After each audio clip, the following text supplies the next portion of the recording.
The Tyrrell P34 Formula One six-wheeled revolution.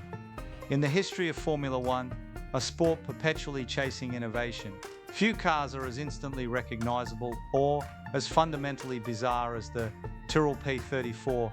It wasn't just a new car, it was a radical reimagination of racing car design. For a brief, glorious moment, this six-wheeled marvel wasn't just a curiosity, it was a winner. The genesis of an idea: why six wheels?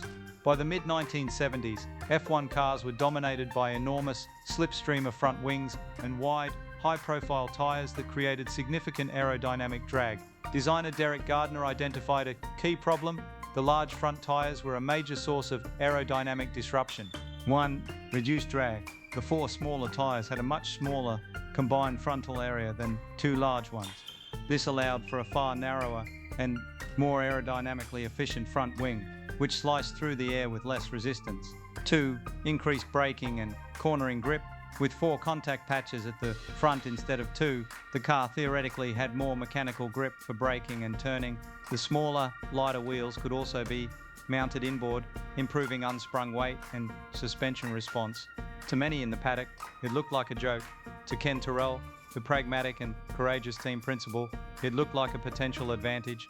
He gave Gardner the green light. The beast unleashed: design and mechanics. The P34 that debuted in 1976 was a stunning piece of engineering. The 4 10-inch diameter front wheels were connected to a complex system of custom-made steering arms and uprights, all designed to make them turn in unison. They were covered by a single, streamlined fender. The car was powered by the ubiquitous and powerful Cosworth DFV V8 engine, proving the innovation was purely in its chassis and layout. Driven by Jody Scheckter and Patrick Tamiya, it immediately turned heads, not just for its looks but for its pace. The pinnacle, the 1976 Swedish Grand Prix. The P34's concept was vindicated in the most spectacular way possible at the Anderstorp circuit. The car's low drag advantage was clear.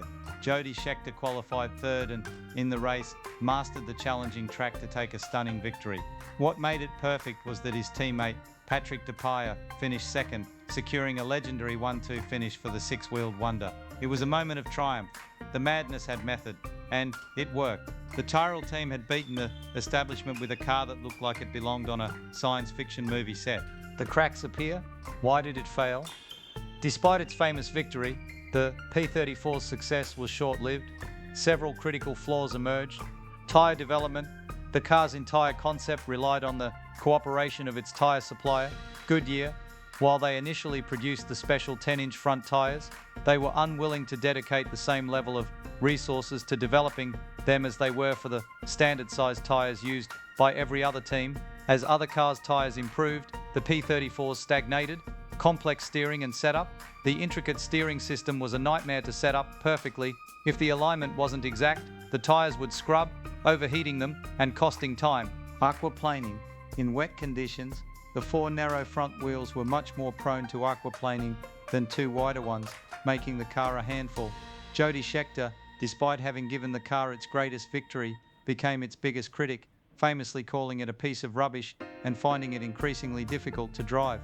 He left the team at the end of the 1976 season. A developed version, the P34B, was built for the 1977 season.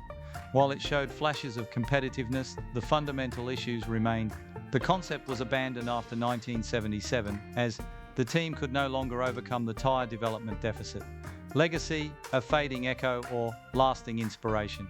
The P34's direct racing legacy is one of brilliant, flawed innovation. It was a concept that worked brilliantly until the rest of the world caught up and its very specific requirements could no longer be met.